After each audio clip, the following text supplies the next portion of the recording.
All right, we are live. What's going on, everybody? Welcome to the Upper Hand Fantasy Podcast. This is Faraz Siddiqui. I'm here with Zach Rizzuto.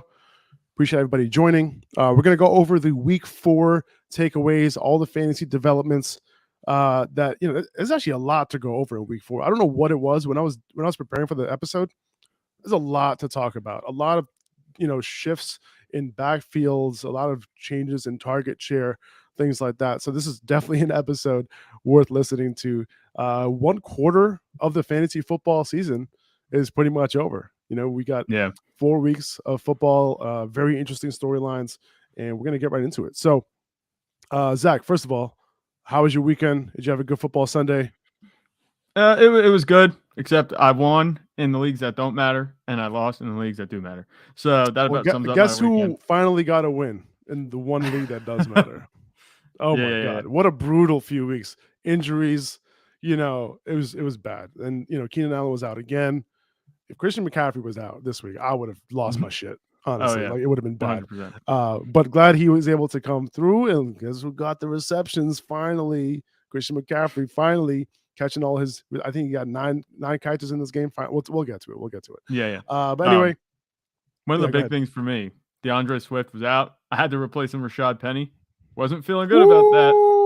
Oh, he served up 28 points for me. It's pretty bad that the guy that I was throwing in for relief was my highest scorer. But it works out. Fantasy football has a way of working out like that. So we're chilling. We're good. That's why fantasy football is so much fun, man, because of things like that. Like when stuff like that happens, you're like, all right, well, at least the fantasy gods don't hate me completely. Yeah. You know what I mean? I thought the fantasy gods hated me over the first 3 weeks, man. I was just like, this is brutal. But things are looking okay moving forward. But anyway, all right, let's get into it, guys. There's a lot to go over. All right.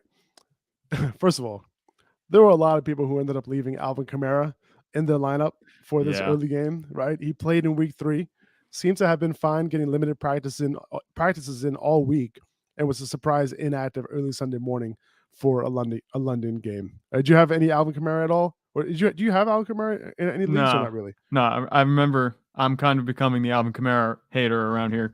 But my brother had him, and he woke up on yesterday morning. He was not happy. That was a really, really just poor timing on the part of the Saints to have him fly all the way over to London and just say, oh, yeah, he's just going to watch the game today. Like, that was so true. Not good. The fact that they flew him all the way over there just for him to be inactive is kind of crazy. Yeah. We did have a clue, right? That clue was that Latavius Murray was activated from the practice squad the day before. And the other clue was that Alvin Kamara was questionable going into Sunday. So, like, I know your brother had him in your lineup. Do you have any sympathy, though, for fantasy managers who left Kamara in their lineup because they didn't wake up in time? Well, it's not like we said in the podcast, like, oh, yeah, make sure you take Kamara out of your lineups. It's like, no. He was trending towards playing the whole time. And now, I think that was just kind of the fantasy guys screwing people over. That was them messing around, first Sunday game, first early morning game on a Sunday. It just worked out that way. I don't like Alvin Kamara didn't play. I think a lot of people got screwed over. I think that one's kind of out of their control. So, yeah, I have sympathy. I mean, I don't know about you. It is funny because, if I woke up and Alvin Kamara was in my lineup, I would be so pissed. Like, that would just ruin my entire Sunday. Like, I can't even watch football and enjoy it if Alvin Kamara was in my lineup and I got that big 0. You start with a bagel. That would be, like, oh my God, that would be terrible. Now, listen, in my opinion, it's your responsibility to make sure that you're aware of the possibilities. Okay, set your alarm, check if he's active. All right, go back to sleep if you don't want to watch the game. Okay, lazy ass. You know what I'm saying? So, and for all the commissioners out there, and I've been seeing this on Twitter, like if you're a commissioner and you're allowing fantasy managers who, like, if you're allowing them to sub out Kamara after the fact, you're soft. Okay, you're soft. I'm just letting you know right now. Don't give in. Okay, where do you draw the line? Right. You know what I'm saying? Like, you're opening up Pandora's box at that point. Don't do it. You're opening up a chance for rebellion against you. Okay, as a commissioner, you already have a hard job. All right, now you're opening up all the Pandora's box, and, like, the rebellion is coming. Okay, so they see your weakness, and I wouldn't do it.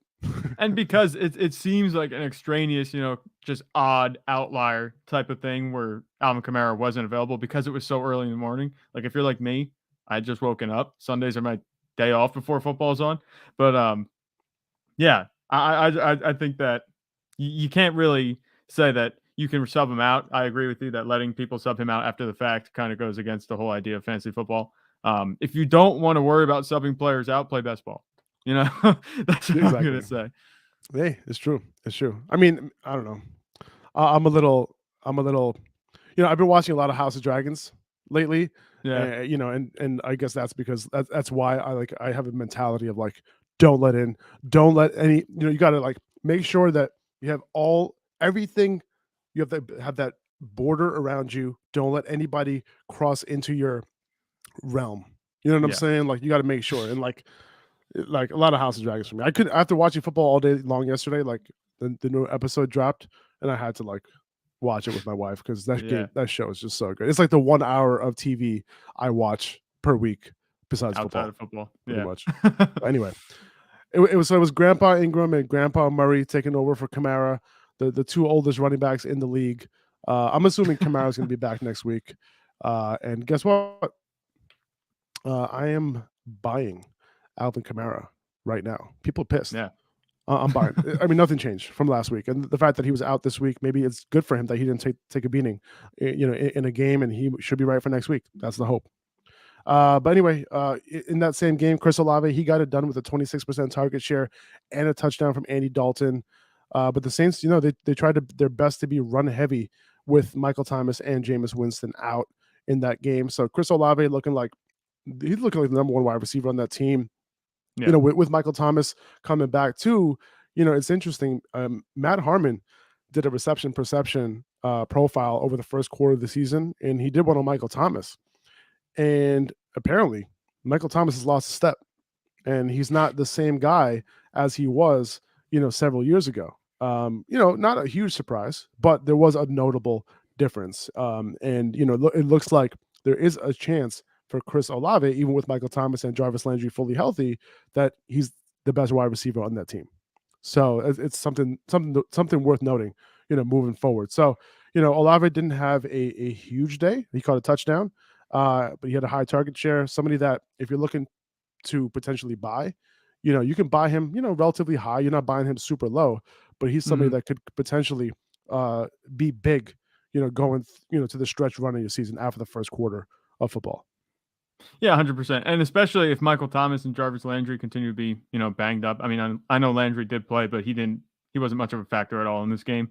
So Olave seems to be the consistent in the passing game right now, even over Jameis Winston, which is funny because Jameis Winston's the biggest part of the passing game, arguably, and he's not been consistent. But even with Andy Dalton and Olave, put the numbers up that you want to see. Obviously, we kind of expected his ceiling to be capped because it is Andy Dalton.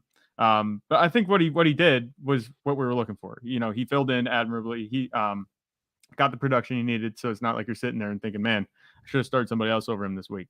16 points. He's closer, 17 to 16. I'm okay with that if I'm a Chris Olave owner. Moving forward, I think it's the Chris Olave and Michael Thomas show. I'm not paying much respect to Jarvis Landry moving forward unless, I feel like he'll have his games, one or two, but I don't see him being much of a factor, taking too much away from Chris Olave going forward. And I know Jarvis Landry was the guy that you said, he's going to get the target share, that kind of stuff. But it seems like it's kind of trending more towards Olave in these past 2 weeks, as opposed to the first 2 weeks. Definitely. In that same game, Dalvin Cook, he ended up playing only 63% of snaps, but, I think it's good enough, and the volume that he got was good enough, like given the situation going into the week. It's still enough to warrant him to continue being in your lineup, kind of locked and loaded. Still 22 touches in that game. He still looked good. Great matchup against Chicago next week. The fact that it came out that it was a partial dislocation and not a full one is apparently a better sign, and there's a lesser chance of things getting worse for him. So, it did suck that Madison ended up vulturing that touchdown, but Cook seems like he's going to be fine. He's going to get his, and I don't necessarily think Madison is like their new goal line back. No, and don't let if you look at the box score and the fantasy points that they scored between them, it looks very, very close, but the usage wasn't close at all. Like we just talked about, Dalvin Cook, even with a half bum shoulder, apparently now, he got 22 touches to Alexander Madison. What do you get? 4, and his one just happened to be a 15-yard touchdown on a third down where they just checked it down. He wasn't even supposed to, I think, get a first down. I think he was probably just going for yardage, move the field goal closer, but he ended up scoring on that play. So as long as Dalvin Cook is in, don't worry about Madison. I wouldn't start Madison each week thinking he's going to vulture a touchdown like that. If Dalvin Cook's playing, you don't start Madison. I don't think even though we've seen him in the past, take a few touches, there's no reason to do that. Dalvin Cook's the guy. And, still, if the guy that has Dalvin Cook wasn't willing to sell Dalvin Cook last week, maybe he is this week. Bye. For sure. Nick Chubb continues to dominate, dude. Like 19 carries, 110 yards, and a touchdown. He's the new Derrick Henry, in terms of getting it done every single week for 4 weeks straight without a role in the pass game, without exceeding, 60% of snaps in 3 of his 4 weeks. So as of right now, he is the overall fantasy RB1 through the first quarter of the season in non-PPR and half-point leagues, and is only 0.4 full PPR points behind Saquon Barkley as the overall RB1. So Nick Chubb is killing it. There's no slowing him down right now. At some point, Deshaun Watson is going to come back. It's possible that this offense can even take a step forward. So, right now, wheels up for Nick Chubb. He's getting it done. So it's hard not to rank him as not as a top 5 running back, despite the role not matching the production. He's like one of those outliers, right? One of those guys that is just way too talented for you to say like, all right, well, the role isn't really matching up with the production. In his case, it is what it is. Yeah, this is an exception. We've talked about Nick Chubb being that all-world talent as maybe the best pure runner in the NFL. He's right up there with Derrick Henry, but Nick Chubb is now younger Derrick Henry at this point. It's funny because I'm looking back and thinking, how did I not see this coming? How did other people not see this coming? A lot of people had him not ranked as high as he's performing right now. Offense with a good offensive line and a backup quarterback, are they not going to rely on Nick Chubb? Like, I'm starting to think, like, how did I not see this coming? I had him ranked lower than a lot of other guys. I think hindsight's 2020 on this one. Oh, right? yeah, 100%. Nick Chubb was great last year too, right? Like he was a great talent, but like the games were like up and down, and he's gonna have those games. It just so happened that he didn't have those games, in the first 4 weeks. He's gonna have a game where he gets like 13 carries for 67 yards and he doesn't score. Like those games are gonna happen. The Browns just happen to be in a lot of games, over the past first 4 weeks. So there's gonna be a point where Jacoby Brissett might not be able to keep them in it or whatever the case may be. So I'm not as of right now, there aren't that many running backs I'm starting over Nick Chubb. But I don't expect him, if I'm looking at week 11, week 12, I don't expect him to be ranked as a top 5 fantasy running back. But right now, he is that dude. Yeah. Amari Cooper, he was shut down this week, right? Like we were talking about him having a great matchup. He caught only 1 pass for 9 yards. 2 games where he's had one catch in week 1 and week 4, right? And then in week 2 and 3, great. He's had huge games, right? Yeah. 100-yard games, touchdown, nothing in between. Meanwhile, David Njoku continued where he left off last week, catching 5 for 73. Donovan Peoples-Jones out of nowhere getting 9 targets. So it's like week 1 and week 4, it was DPJ week, right? And then week 2 and 3, Amari Cooper week. So things are going all. I guess wherever the coverage is going, I guess that's a Jacoby Brissett just not going to look that way, right? That's kind of how he's working it. Teams when they're focused on Amari Cooper, he's going to pass it to DPJ, pass it to David Njoku, But I guess some silver lining here, at least David Njoku, 2 straight weeks of him doing his thing, and him matching up with the utilization that he has. Yeah, AJ Terrell looked more like AJ Terrell yesterday than he did, I think, all season. Of course, my pick, I think I called Amari Cooper my start of the week last week. So can start that curse. we can start that curse now on Fridays. I'll do a start of the week, and that player won't do well. So you can tune in on Friday for my next pick. You know who to avoid putting in your lineup. But it didn't look like the offense was as explosive as it was the past 2 weeks, at least through the air. Jacoby Brissett looked more like the Jacoby Brissett that we know. He wasn't very accurate. He wasn't efficient. He threw a pick. He did have that rushing touchdown, but it was all on the ground with Nick Chubb, any of the production that they had.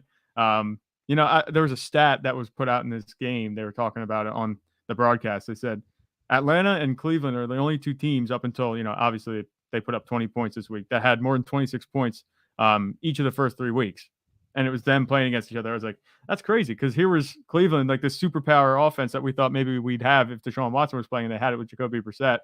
And, Now it's kind of, I'm not saying it's going to stay back down to earth, but Atlanta wasn't really a tough test. I think Cleveland should have won this game. So it's interesting to see how the offense goes after this. But Amari Cooper, complete letdown this week. You starting him next week? Yeah. You have to. It's a volatility because, you're going to get these weeks where it just sucks. I felt the effects of it, trust me. But you're also going to get the weeks where he's a very nice producer at your wide receiver 3 or flex spot, because chances are you're not starting Amari Cooper as your wide receiver 2 or 1. As a wide receiver 3, this is kind of what you're in for. He is your wide receiver 3. You don't put someone that's going to have like solid, consistent production in there. You shoot for upside. And Amari Cooper has that upside. It just didn't flash this week. I'd rather have a guy like Amari Cooper who is going to help you win weeks and get those 20-point games every other week than a guy who's just going to give you like 12 points per week. You know what I'm saying?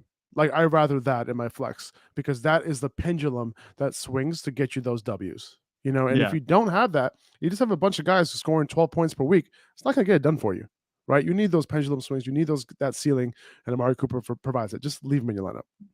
Yeah, 100%. Do we have to bench Kyle Pitts, though? Like, are we taking him out of our lineup? Because 4 targets, 1 catch for 25 yards. It's over. It's over, right? Like, it's so I feel like you got to cut your losses, send him to the bench, okay? Like, he's just not getting it done. And through 4 weeks, it's been disappointing. 60% route participation for Kyle Pitts. It went down from last week. So low passing volume offense that amounted to 12 total routes for him in this game. Like, last week he saw 17 total routes. If it was close to like 100% route participation, he'd be at like 25 or 26 routes last week and then 20 routes this week. But Arthur Smith, man, like, he has no clue what to do here.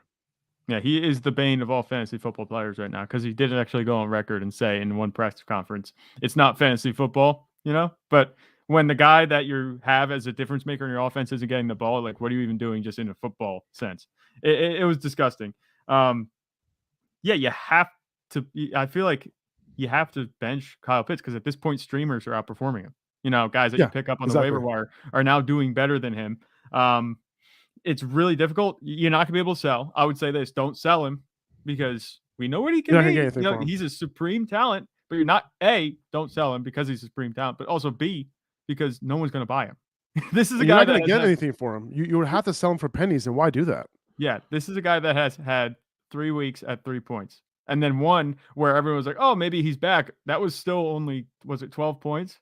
Like, he's just not the tight end at all that we were hoping he would be. I think it comes down to usage. He hasn't shown me that he's not going to be good if he gets the touches, but he's just not getting the touches. If you watch the game, it was really just like confusing to me. If you watch the game, they were actually running Kyle Pitts out of the backfield in like the red zone, which I had no idea why they were doing that. They ran him out of the backfield, and they did like a flat route, and Mariota went the other way. Like, it makes no sense. Like, they're not even trying to scheme him open or get him involved. Like, they're running him out of a tight end out of the back. It makes no sense. Yes, you have to bench him at this point. I mean, it hurts. It pains me too, because I drafted him pretty high, and I'm sure you guys did too. But yeah, you have to at this point. Like, streamers, like I said, are outperforming him. You could probably do better elsewhere. Like Gerald Everett, the guy that we kind of pinned to not have that kind of production this late into the season. Not that we're late in the season, but many weeks in the season, he actually had a very good day. I had a couple of people asking to buy Gerald Everett. I have him on my bench right now, so I might have to keep him. I know it's tough not to keep him. I have him on my bench too in one of my leagues, and I don't know what to do. I have Zach Ertz in that league. I have him in that league, and I'm probably going to continue to start Zach Ertz because he's getting it done. But Everett's a guy like who could fill in if Ertz gets hurt, or if I have some holes on the bench, like or in my starting lineup, he's somebody that you can sell right now because he's still not getting a full route participation. He's still getting only 60%, but he's outperforming it. And on a per route basis, he's being targeted right now. And we'll see what happens when Keenan Allen gets back and if he can continue that production. But for now, like, I don't care. I'm starting Gerald Everett over Kyle Pitts next week. Yeah, that's why it's at least Drake London, he's running around on 95% of dropbacks. So, and he got a 41% target share in this game. So, he's going to be fine. Like, that's still, for me, that's fine. Like, even though this is a low volume passing offense, like, he's the guy that's being targeted on this team. And he's a very good wide receiver. On any other team, high volume team passing offense, Drake London probably would have had like 450 yards by now. Like the dude is Yeah. legit. He's really good. Drake And London probably looks more yeah. like Mike Evans on another offense. oh yeah, he looks so good. And if he was on any other offense, he would like Chris Olave won offensive rookie of the month in September. That would have been Drake London if he was on a regular offense, pretty much. Yeah. But anyway, in that backfield, it was a full-on committee. Cordell Patterson was banged up coming in, but Tyler Algier looked good, man. Like he had some big plays in that game. 84 rushing yards on 10 carries. Ended up going over 100 yards from scrimmage. Patterson, non-existent in the pass game for the last 3 weeks, right? And these other backs are looking good now. So I'm not sure how much longer we're going to be seeing Patterson as being like a high-end fantasy option. Like this might end up being more of a committee. I think they wanted this to be a little bit of a committee coming into the year in week 1. It just so happens to be Patterson in week 2 and 3. We're going into week 4. He's banged up, not involved in the pass game. I don't think we're going to be able to rely on Cordell Patterson going into week 5 with confidence. Yeah, not as an RB2. Maybe if I have to start with flex, I will, but not as an RB2. That's where I feel like he's being started right now. I don't think you'd be able to have him as an RB2 moving forward. I wouldn't pay too much mind to Tyler Algier and Caleb Huntley, getting the same amount of work that they did. I think it's going to kind of go back to Patterson a little bit. But it's going to be touchy week to week. It's going to be Cordarrell Patterson's day 1 week, and it's going to be Tyler Algier. He didn't score, but he had a lot of production yesterday, and Caleb Huntley got the touchdown. He actually looked good running the ball. But ultimately, none of these guys are worth putting, I think, higher in your flex moving forward. The most confidence is for me is with Cordarrell Patterson still, even though it's not going to be the production that we had. Tyler Algier might be able to be a pinch starter for you. Like if anything would happen to Cordarrell Patterson, Tyler Algier might be able to be a pinch starter for you. But I don't think this kind of even production is going to happen every week. Yeah, and it's like even if Patterson was out, right? Like it looks like it's going to be a timeshare behind him anyway. It wouldn't be the Algier show. So that's interesting to note. We mentioned the Falcons like giving the ball more to Caleb Huntley than they do Kyle Pitts, which kind of blows me away. But that is a great point. It's mind blowing. We mentioned Devin Singletary's usage in week 3, going into week 3, right? The numbers going into week 4. I'm sorry, but the numbers might not have been as good on paper this week. The underlying usage actually got better for him. 16 opportunities, fine, but 87% of snaps, 76% route participation. This is RB1 type usage right here. The other backs are healthy, right? Zach Moss, James Cook, they're healthy, nothing wrong. But with this type of usage, it started in week 3, got better in week 4. He should be in lineups until this changes. Yeah, I think that's fair. We talked about how, maybe James Cook could kind of separate himself, over the offseason, but that's obviously not happening. And Zach Moss, he looked to maybe have a role in week 1, but that hasn't come to fruition either. Devin Singletary's the guy that they have on the field, and that's, what you want, especially on an offense quarterback by Josh Allen. It was a negative game script for most of the game as they were coming back. So I don't think that his targets got inflated too much. He did have 5 targets, 4 catches. I think that his ceiling is higher than that in the passing game. It was just an off day. We were expecting fireworks between the Ravens and Bills. We didn't really get that. But for the touches that he got, he was very efficient, and that's what you want to see. If he scored a touchdown, we'd be talking, serious fantasy value at this point. And that can happen. That can come. But I like Devin Singletary usage that we've seen. He hasn't had this kind of workload, and he's kind of capitalizing on it now. He's much better in the receiving game than we kind of pinned him for, based on what we saw last season, which is and Buffalo believes that as well, right? Like they have James Cook on the roster right now. Yeah, they're choosing to continue to use Devin Singletary. So they believe that he is the guy that they want catching footballs right now. Yeah, 100%. And, I heard rumors about maybe, blockbuster trade moving Saquon to the Bills, but at this point, I don't think that's going to happen because they do seem happy, and it just goes like a testament to Devin Singletary actually, maybe wowing the coaching staff there. And it's not just that; the Giants are 3-1. Yeah, right. The Giants are 3-1. Like they're not going to trade away Saquon when they're 3-1. I understand that, listen. The Giants, as long as they're 3-1, they're going to try their best to actually try to make the playoffs here. Right? They're going to try their best to do it. It's going to take a serious fall off for the Giants. Even though they look absolutely terrible, their defense has been keeping them in games. Saquon has been literally all they have on offense. So They had him at I feel quarterback like yesterday. for them to trade Saquon now and them being 3-1, that's like a self implosion right there. So I don't see that happening. If the Giants were 1-3 or 0-4, I could see it, but I don't see it at this point. But I did hear that rumor though a couple weeks ago. I do think the Giants are smoke 3-1. I don't think there's much fire there, but that's just me. Oh, I totally agree with you there. I mean, this is an 0-4 team. Like this looks like an 0-4 team to me. However, there's no way that team, like if I'm Brian Dable or if I'm their GM, there's no way I'm giving up Saquon right now. You know what I mean? I'm not saying they should. I'm just saying, that Devin Singletary's there doing his thing. It's kind of shutting that down. Good for him. It's a testament to him actually having faith in the Bills coaching staff, which I don't think he had the past 2 seasons. For sure. Now, our boy, Khalil Shakir, sneaky waiver ad this week. Jamison Crowder left the game. I just got a notification saying that he broke his ankle. So it's a bad injury for him. Isaiah McKenzie also left the game with a concussion. So, Shakir was actually active this week because who was it? Jake Kumaro was hurt. So he was inactive. So they activated Shakir for this game. He caught 2 balls on 2 targets. He might get some opportunity out of the slot in week 5. And I'm here for it, man. Like, I think he has a serious future. I'm a big fan of his. I got to interview him in the offseason, and I'm rooting for him. I think he's a good player. He was one of the best players that I've seen at the Senior Bowl. And that Senior Bowl included guys like Jalen Tolbert, Christian Watson, Romeo Doubs. And he looked the best out of all those guys. So I'm looking forward to seeing what he can do if he was to get some opportunity in week 5. So for me personally, I'm picking him up on my waiver wires, just to see what happens here. Isaiah McKenzie, though, I think long term can definitely, benefit with some extra opportunity, given the fact that Jamison Crowder is now going to be out, right? So there's a possibility here that McKenzie ends up being their full-time slot guy, number 1. Number 2, now Khalil Shakir is going to be the one pushing for snaps ahead of Isaiah McKenzie, right out of the slot. So I think both of these guys, McKenzie obviously has to be rostered. Shakir is a prospective ad and a potential play in week 5. But he's somebody that long term in a deeper league, 12-14 team league, could potentially push for some more snaps going forward. I just think that Shakir is going to end up being a better wide receiver than Isaiah McKenzie. Yeah, he absolutely could be.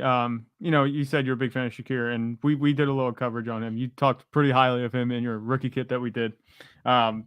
He showed up. He did what he was asked to do. The volume wasn't necessarily there, but what do you expect? He's coming in halfway through a game and, getting the snaps.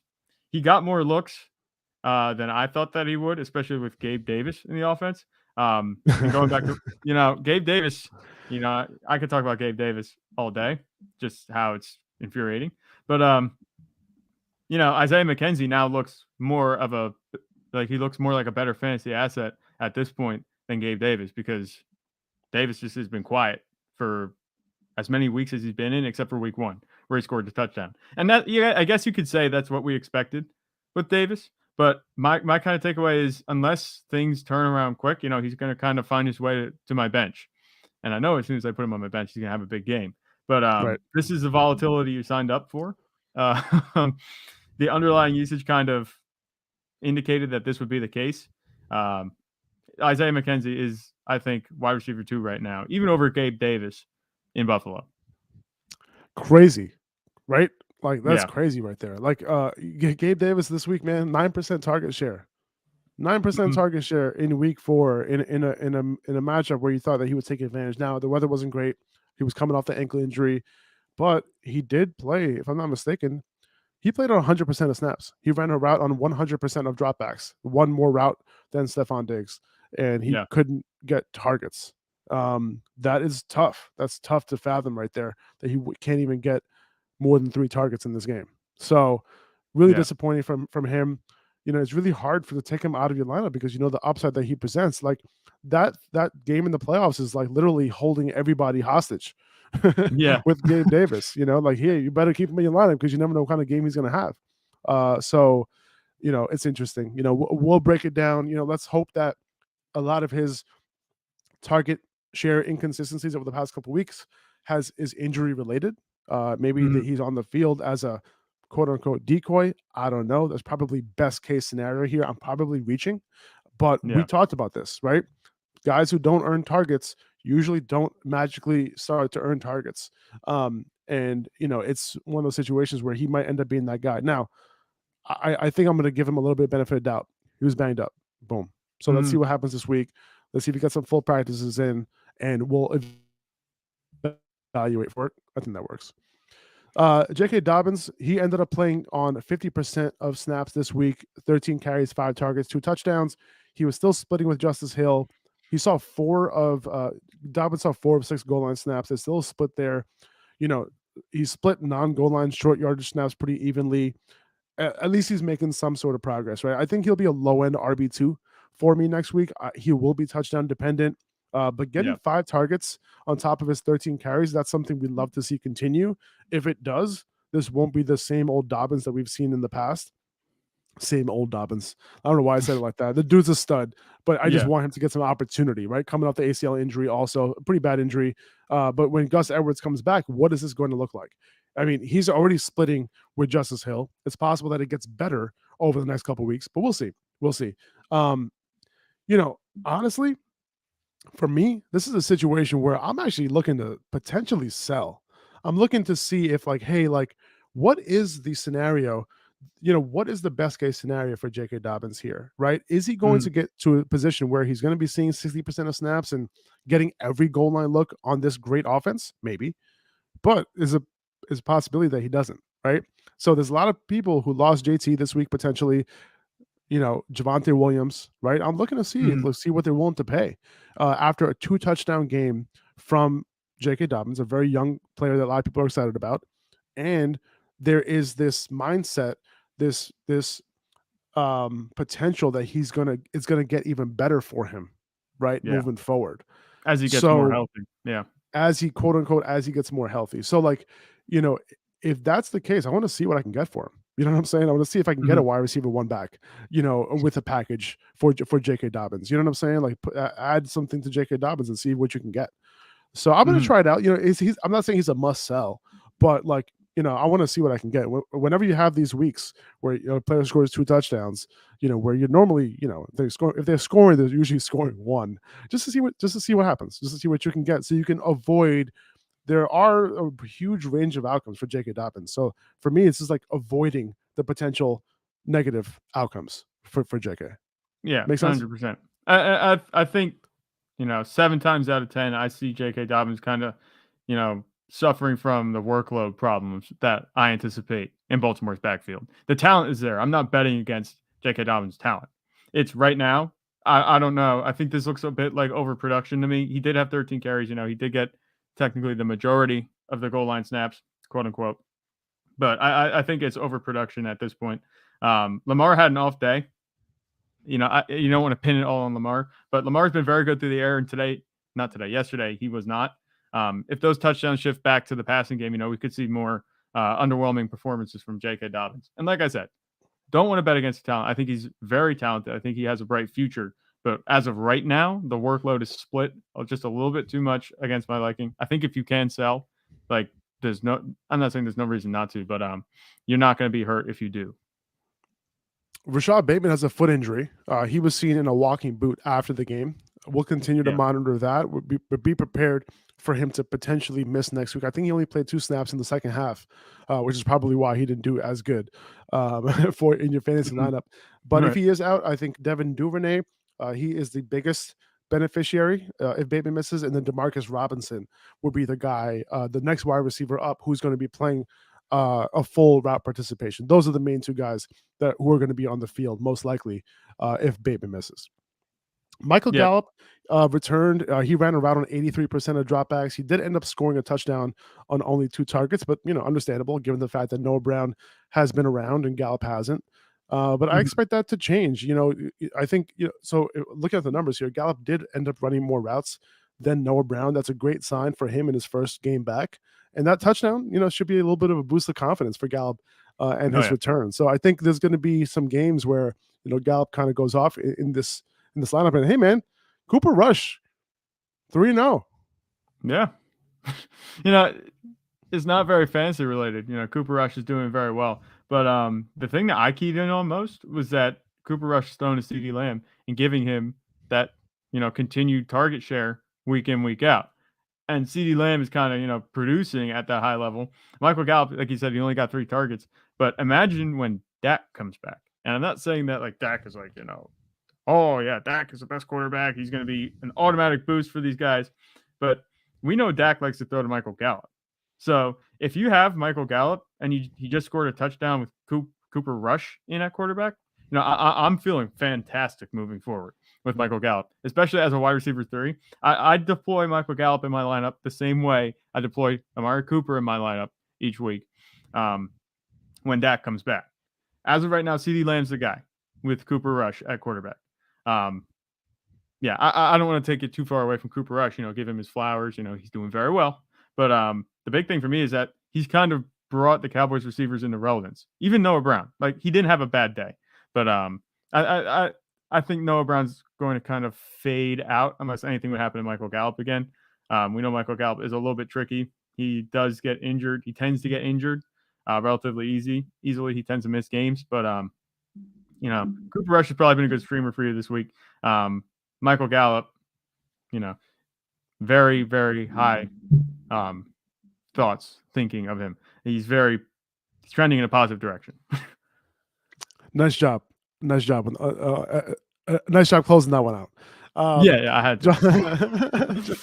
Jahan Dotson has a hamstring injury. Keep an eye on that. Carson Wentz would take a slight hit, I think, if Dotson misses this time, because he's caught 4 of Wentz's 8 touchdowns this year.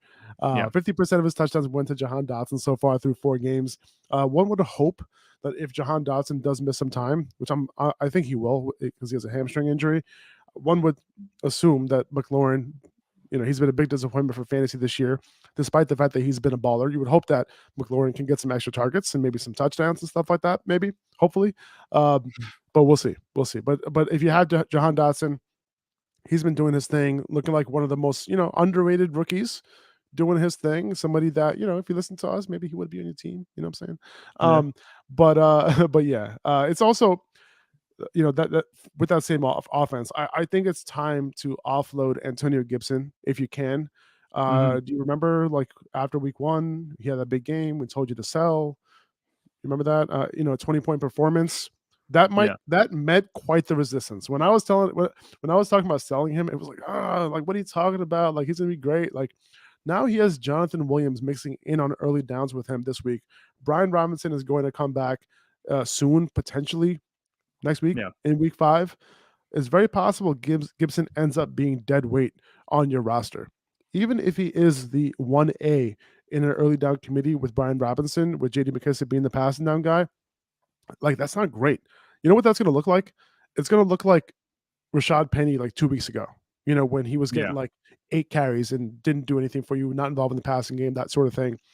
That's not what you want. If you can offload him and people still think that he could be this every week RB2, I would do it. I would do it now. Yeah, I think so. And, you said about people saying that Antonio Gibson, you were met with some blowback because you said to sell Antonio Gibson week 1 like we did. But I feel like those people are probably the people that were setting him in their lineup and looking at him like a Jenga block, and just, you pull a Jenga block out and you watch a tower shake and wobble and you hope it stays up. And that's kind of what's been happening with Antonio Gibson. I think that's kind of the way they view him, and they're just happy to get the decent production out of him. Yeah. Nobody thought Antonio Gibson was going to do well this season over the offseason, at least before Brian Robinson was, in that accident where he got shot. It's just terrible. But I think that we're looking at Antonio Gibson kind of going back to where we anticipated him being. Not to mention that Washington's offense has fallen off a cliff since week 1. They've been in negative game script or not scoring very much at all. Granted, they did play against a good Cowboys defense, but I've said that Jahan Dotson was kind of my guy in this receiving core. I wasn't a big fan of Terry McLaurin, but Antonio Gibson, he's been getting some targets, but I don't think that's going to continue, especially with Brian Robinson coming in. Yeah. Now, this dude, I texted you yesterday. This Seahawks-Lions game, it was a fantasy football paradise. It was awesome. Everybody was getting scores. Geno Smith looking good over here, man. Geno Smith, 320 passing yards, 2 touchdowns, very efficient. if you wrote him off, he ain't right back. Right? Rashad Penny, huge game, 17 carries, 151 yards, 2 touchdowns, 67% of snaps. Now, this was the Lions, right? They give up 96 rushing yards to Miles Sanders in week 1 on only 13 carries, 96 carries to Dalvin Cook in week 13 on 17 carries coming into this game. So it was a great matchup, but the usage did get better for him. Last 2 weeks, 69% of snaps, and this week, 67% of snaps, above 50% route participation each of the last 2 weeks, 67% of the rush share in week 3, 68% in week 4. Okay. And the other thing, the Seahawks are moving faster. They're running a lot of plays. Like, this is not somebody's gotten into Pete Carroll's ear. Maybe it's like a new girlfriend or something. But this was one of the worst teams in terms of pace of play under Pete Carroll the entire time. But the last 2 weeks, they really upped their pace. Last week, they were 4th in the NFL in adjusted seconds per play. That's a great thing for this entire offense. But yeah, like including DK Metcalf, including Tyler Lockett. DK Metcalf, by the way, like I don't know if you saw this, but he was carted off the field on Sunday because he had to take a shit. He had the shits. He had the runs. He couldn't clench up and make his way to the bathroom. You saw the tweet he put out afterwards. He's like, the clinch walk wasn't gonna make it. I will tell you, I was ready to cry when I heard that he was carted off. I'm like, okay, it's one thing if he gets injured and he walks off the field. Like, he was carted off. I was like, oh my God, you gotta be kidding me, man. Because he finally looked good, and that happened. But thank God that's all it was. Hilarious. He got carded there and got carded back. That's just like, that's classic shit right there, literally. But and of course, encore, he caught 7 of 10 for 149 yards. Okay, so what an all-around game by DK Metcalf. You know what I'm saying? Entertainment value, production, entertainment, production, all of it. And it was a great game too. So if you were watching, like if I didn't have Red Zone yesterday and I was just watching that game, what a game to watch. What a game. You know what I'm saying? Just overall. Well, that's the thing. That's the thing that I thought was funny. 2 things. Just going back to what we were talking about Rashad Penny before we get too far removed from it. He looked like the Rashad Penny of the end of last season, which was awesome. Because he's breaking off the big runs. Very nice to see. But I don't know if that's going to continue. I think that it was 2 long touchdowns that he scored, and that's kind of what he relied on for production last season. If he can keep doing that, great. But I'd still deploy him as RB2 at best. I'd have him as a low RB2 next week. But then also with like you said, with the pace of play, it was funny because there were so many plays being run and so many points being scored, and it still ended up being like one of the longest games of the day, which was like, it was just a gift from the fantasy gods. It was because there was so much scoring that they keep stopping the clock. Commercial breaks. Yeah, 100%. It was just insane. It was a great game. Now, I'll say this, like I'm gonna have Rashad Penny ranked a little higher than a low end RB2 next week, and it's because of the usage. Like, it's not just the fact that 2 weeks ago, so before week 3, he was in a much more even split with what's his name, Kenneth Walker, right, on early downs, and they had the passing down back on top of that, Travis Homer. But over the last 2 weeks, and especially this past week, like DJ Dallas was playing a little bit of that role in week 3, but they just got rid of that in week 4. And then Rashad Penny started being much more involved in the pass game, 50% route participation. So that's great. That's not what he saw, earlier in the season in weeks 1 and week 2. He didn't have any value there. So now at this point, it's like, oh, okay, like the usage actually got increased. And on top of that, the offense is going to be better. Geno Smith actually looking okay. So this is not the fantasy wasteland that I thought it was going to be honest with you. Clearly not. No. Yeah, no, it's not. So I think Rashad Penny, like as long as Kenneth Walker doesn't start creeping in to being like a 1B rather than a clear number 2, I think Rashad Penny has some good value here. Somebody that I wasn't high on coming into the year, but the usage like doesn't lie over the past 2 weeks. Yeah. So I think I'm going to have him as like a mid RB2 next week, maybe around like RB 17 or something like that. I feel like that's kind of the range I'll have him in.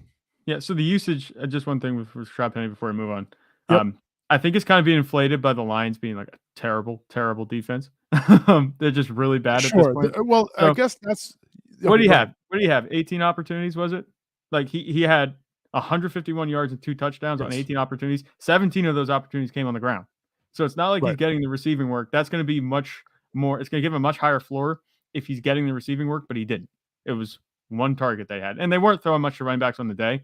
But I think that we might see this might be a little overinflated because his workload was good, not great. And we know that Kenneth Walker's still there, but it's just something that I'm noting. That's why I kind of said low end RB2. No, I hear that, and I think if the way I look at it is that even though he only got one target in this game, I'm looking at that 50% route participation and assuming the targets are going to come.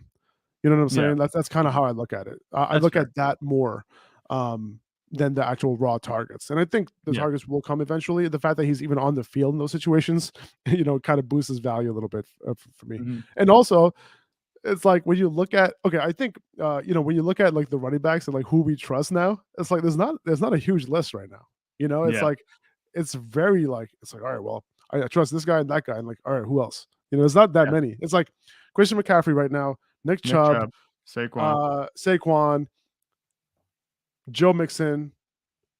I'm even iffy on Joe Mixon, so it's like well he's gonna get the volume. At least he's gonna get the volume.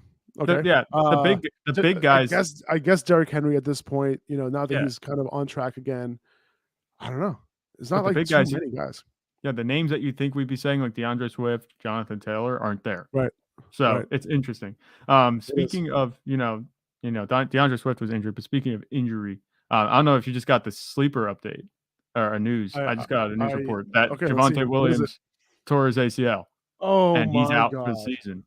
Oh, so that's a big development right here. Oh my God. Today. Oh my God, that's terrible, dude. I didn't realize it was going to be that serious. I mean, I knew like the report was that it was going to be serious, but I didn't realize like how serious it was going to be. Yeah. Now, granted, that's brutal. This report, it's coming from Sleeper, and we're not sure. Well, let's see. I'm assuming this is an Adam Schefter tweet. Let's see. I'm gonna hit it right now. But it was tweeted by Tom Pelissero.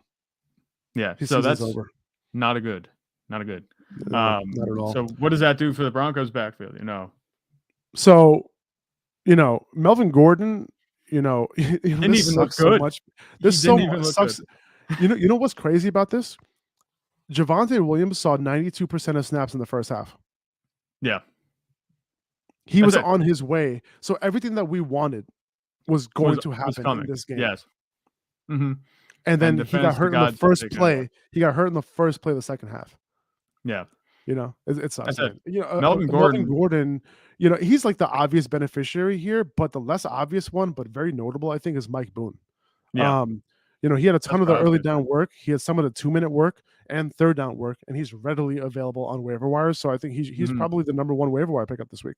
Yeah, it has to be. And like I said, I don't think Denver's too thrilled with the way Melvin Gordon's been playing. He did not look good again yesterday. Didn't he fumble in this game again? Yeah, he fumbled again. He's had the fumbles. I think he's fumbled 4 times this season already. Jeez. Oh my God. Which is not good. You know what I'm saying? So there's potential for Mike Boone to really take over. Mike Boone, by the way, he's an athletic darling. I don't know if you're aware of this, but like I'm just gonna like pull up Player Profiler right now on Mike Boone, and I just want to make you understand like what everyone understand like what he is. 80th percentile 40th yard dash, 71st percentile speed score, 100th percentile burst score, 59th percentile agility score, and 86th percentile strength on the bench press. So he's one of those darlings, who could potentially do some things this year. Number one waiver wire pickup as I see it right now. We'll see what happens tomorrow. Tomorrow will be our official waiver wire show, and we'll put out the list and all that kind of stuff. But as of right now, Mike Boone, like obviously Melvin Gordon is rostered in almost every league, so Mike Boone would be the pickup. Wow, that's crazy, man. It sucks, man. Javonte Williams, super talented, and hoping for the best for him. Hopefully he makes a full recovery. It is the beginning of the year, so hopefully by the start of next season, he'll be good to go. But that's super unfortunate. That sucks, man. All right, let's move on. We just still want to go through all the stuff that we can for this week. So no Amari St. Brown for the Lions, no DJ Shark, but TJ Hawkinson went off. Hawkins 8 catches, 12 targets. Hawkins season, 12 targets, 179 yards, and 2 touchdowns. I was gonna say and a touchdown, 2 touchdowns. What a day! He won you your week with 40 PPR fantasy points. Jared Goff too. he didn't need Amon-Ra St. Brown this game. He went off. I think he was the number one. Was he the number one quarterback or number 2 quarterback on the week? I think he's I number think it was. one. I think him and Gino were number 1 and number 2. Yeah, I mean, what do you expect from this kind of game, right? Crazy, man, crazy. But yeah, Hawkinson, I wouldn't expect this like when Amari St. Brown comes back, and this was a perfect storm for him. But this is great. Like, you'll take it. A win. I think somebody DM'd me saying that they had Hawkinson on the team, but they still lost. That's terrible. That's tough. Yeah. No, I've had that kind of thing happen before. Imagine a player going ape shit for you, and then you still lose. That's rough. But for me, the Chargers, real quick, man. Oh, go ahead. Did you want to say something about Jared Goff, Hawkinson? Jared Goff and Hawkinson. Jared Goff, number 1. He is the ideal QB2 because of the offense he's on. He has a decent floor, but he has massive upside at this point, which is weird. I wasn't thinking the Lions were going to be this good, but they're very good on offense. They're not a very good defense. It kind of gives me shades of 2020 Cowboys, where they were just fantasy machines. You know what I'm saying? Terrible defense, great offense. That's what I'm kind of getting there. But with TJ Hawkinson, yes, I think this is kind of, like you said, perfect storm. Josh Reynolds is also contributing in the passing game. But as soon as these guys come back, Amari St. Brown and Deandre Swift, it's going to start looking more like what we saw the first few weeks. TJ Hawkinson won. It's so funny because like when Amari St. Brown was absolutely killing it, we were like, oh, he was killing it because TJ Hawkinson and DeAndre Swift were off the field, and now TJ Hawkinson's killing it. We're like, well, when DeAndre Swift and Amari St. Brown come back, he's gonna go back to like square one, But I hear you. I hear you on that one. It's true. Yeah, Tommy Kennedy's there in the box score. It's freaking hilarious, and he actually didn't have a bad day. It's crazy, man. This is a fantasy wonderland. Fantasy conducive. Yeah, very good offense in Detroit for fantasy.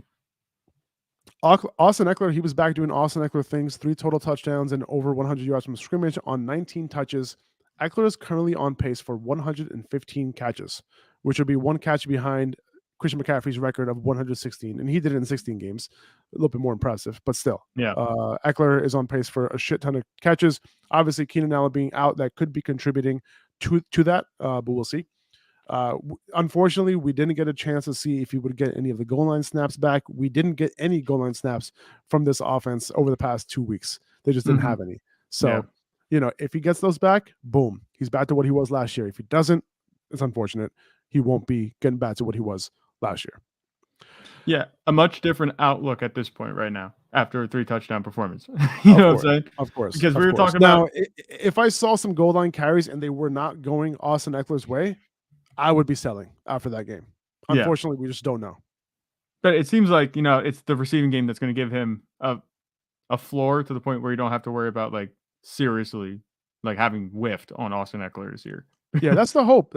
But with Keenan Allen coming back, how much of that target? I mean, Keenan Allen's going to get 26, 27% target share at least when he's back. Eventually. So that could cut into that, right? But I mean, I can totally see Justin Herbert taken away from Mike Williams, right, easily as well. So he came through. Justin Herbert threw for 340 yards. He looked like himself. Glad this injury seems to be behind him at this point. Yeah, 100%. Damien Pierce, he's looking good, man. Like he had a great blocking on that one particular play, took it to the house for a 75-yard touchdown, and he did the rest. He looked good on that run. He ran a route. By the way, his role is getting better. He ran a route on 52% of dropbacks this week, which is a notable upgrade from 27% in week 3, 31% in week 2. He didn't see the field on 3rd downs or 2-minute situations in this game, so he's not considered the passing down back just yet. But 70% of snaps this week for him. Very notable. Yeah. They're kind of using him in this Derrick Henry type of role. And what I mean by that is, regardless of whether they're winning or losing, they're going to continue to run the ball with him.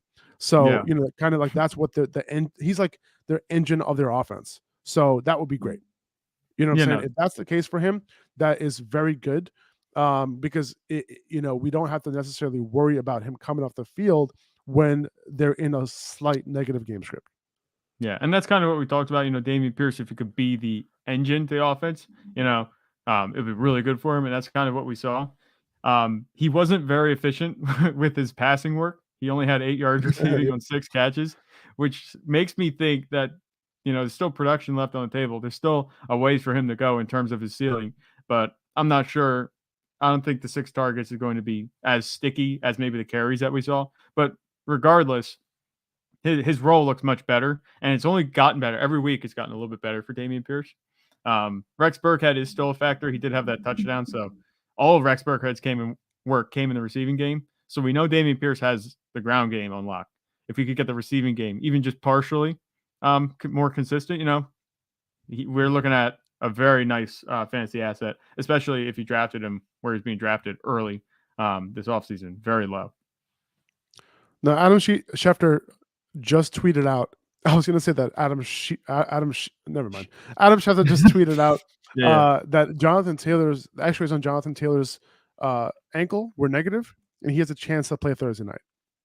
Okay. So good news if you're Jonathan Taylor on. It's good news. I don't know why I don't buy it. I don't know why I don't buy him playing this week. But I mean, like the ankle, like the X-rays might be negative, but does that mean that nothing is wrong? You know what I mean? So like I would take that report with a grain of salt in terms of like him potentially being able to play on Thursday night. It is a short week. Have an option ready and make sure that, listen, if JT plays, he's in your lineup, obviously, but 100%. just kind of make sure that you have another option for Thursday, just in case he doesn't go. Nahim Heinz obviously would be the primary beneficiary. Nahim Heinz did play on an every down role, with JT out in the preseason, something we've never seen from him. If that happens, you'll have some serious upside if JT were to miss in this game. Yeah. Derrick Henry, is he back, dude? 22 carries, 114 yards and a touchdown, went over 20 fantasy points each of the last two games. The Titans, they have Washington next week before their week 6 bye. Is he back to the, close to high end running back running back one he was before, when we were drafting him in the first round? He's not the high end RB1 that we want him to be, but he's a solid RB1. And that's good for me. This is kind of the production I envision from any other running back, not named Derrick Henry, when they get this type of workload. Derrick Henry, he's not fully back to what he was. He was just an absolute cheat code for fantasy. He's not ripping off 90-yard runs like he used to, but the workload is there, and they clearly have him as a focal point of the offense right now. I said before last week's game that Derrick Henry had to get right last week before it was time to hit the panic button, and I was giving him that last shot. I forget who they played, but he came through and delivered, and now he's delivering again, and he's earned back my confidence in him as a weekly starter, as an RB1, not just as RB2, RB1. Derrick Henry is back to where he should be. He's producing how we want him to. I'm confident in him moving forward for the rest of the season. We got some more injury news. Cordell Patterson, he is going on short-term IR. He's going to be out for 4 games. So we were talking about Tyler Algier, Caleb Huntley. This backfield just got a little bit smaller. And we mentioned that if Patterson were to miss time, this probably will be a timeshare. However, they do like to run the ball, right? They're a run-first team. That's all they want to do. So I think Tyler Algier, he's going to be right near the top of the waiver wire column. So is Caleb Huntley, because at the end of the day, both these guys were pretty efficient. I think Tyler Algier is the better running back, but it's possible that one of these guys takes the lead over the other. Algier would be my bet, and he was a little bit involved in the passing game as well. So these two guys should be picked up on waivers as well this week, with Patterson out for the next 4 weeks. Yeah, and we'll talk about that more tomorrow, obviously. Yes, definitely. Treylon Burks, he was carted to the locker room with a foot injury. That's not good. We'll monitor that to see how serious it is. He was seen on crutches and a boot, after the game. I did get a question here. Would you want Tyler Algier over Mike Boone on waivers? I don't think so. I think I'd rather go with Mike Boone. I think he has higher upside. I think it's going to be a better offense. So, with Tyler Algier, there's a chance that, Caleb Huntley, has an almost equal amount of touches. And I honestly think in Denver that there's a chance that Mike Boone ends up, being more valuable than Melvin Gordon. Melvin Gordon is that dude. Like he's been great, but this year he hasn't really shown it. Mike Boone's always been somebody that I was hoping would get opportunity at some point, because we know what his talent, what his athletic profile is like and all that. So, and he was put in the game right away when, Javonte Williams was out. It wasn't like Melvin Gordon came in first. He wasn't. It was Mike Boone. Right. It's close though. It's close. Now we got to wrap up this show, so I'm going to go over a bunch of stuff just real quick, to kind of wrap it up here. Khalil Herbert, he didn't end up scoring, but he did play 77% of snaps, 20 touches. He continues to be a must start as long as Montgomery misses time. He didn't score, but still, Tristan Ebner had 2 fumbles in that game. I wouldn't worry about him. Miles Sanders, 27 carries, very encouraging. This is a game where the passing conditions weren't great. But instead of splitting the rushing between him, Gainwell, Sermon with Boston Scott out, it was all Miles Sanders, 134 rushing yards, 2 touchdowns. Sanders has actually come through for the most part in 3 or 4 weeks. He duped us, dude. He duped us. As long as he stays healthy, guess who's a top 10 running back right now in fantasy? Miles Sanders. Yeah, Miles Sanders. After that game. Yeah. Unbelievable. That's just ridiculous. Because chances are you probably got him in like the 5th, 6th round of your draft, 7th round maybe. As a flyer, maybe this is the year, and it's paying dividends right now. So far. Yeah, 100%. Travis Etienne ended up out-snapping James Robinson this week as we spoke out. We spoke last week, potentially happening, right? We spoke about Travis Etienne closing the gap on the rushing share each of the last 3 weeks. And this week, they each had 8 carries. But Etienne ended up running double the routes as Robinson did. And we spoke about selling James Robinson before this week. That was met with a bunch of backlash for sure. And we talked about it, and like if you did, you probably made out big time. You're probably feeling really good about that right now. And if you didn't sell him, I would not sell him right now. If you didn't sell him before this past week, I would not sell him right now. There's no way that you can get what you could have got last week, right? This is about selling when the price is right, which was last week. Now you can't get the high-end player that you could have got last week. So at this point, I'm holding James Robinson. And I don't think it's a panic hold. You're not sitting here thinking like, oh man, James Robinson sucks now. No. This was a horrible game script for him. Horrible weather. We knew that it was a tough matchup with the Eagles D-line. This is what we expected. We figured that James Robinson might have an off day today, and he did. Not today, yesterday. And he did. He had a bad game. I think it'll go back. James Robinson will produce again. He'll be the same guy, I think, that you had before. But now his value is much lower, like you said. A couple other notes. Marquis Brown, another 11 target game. 6 for 88 in a touchdown. Hollywood on the low is the wide receiver 6 on the year. He's averaging 19 PPR fantasy points per game. Legit. And if you want to sell with Hop coming back, I get it. But I think he continues to do his thing when he's, with less attention on him. I think he's going to continue to do what he does. He's a good player. Rondell Moore, he ended up running the same amount of routes as Marquis Brown in his return. That's a great sign for him.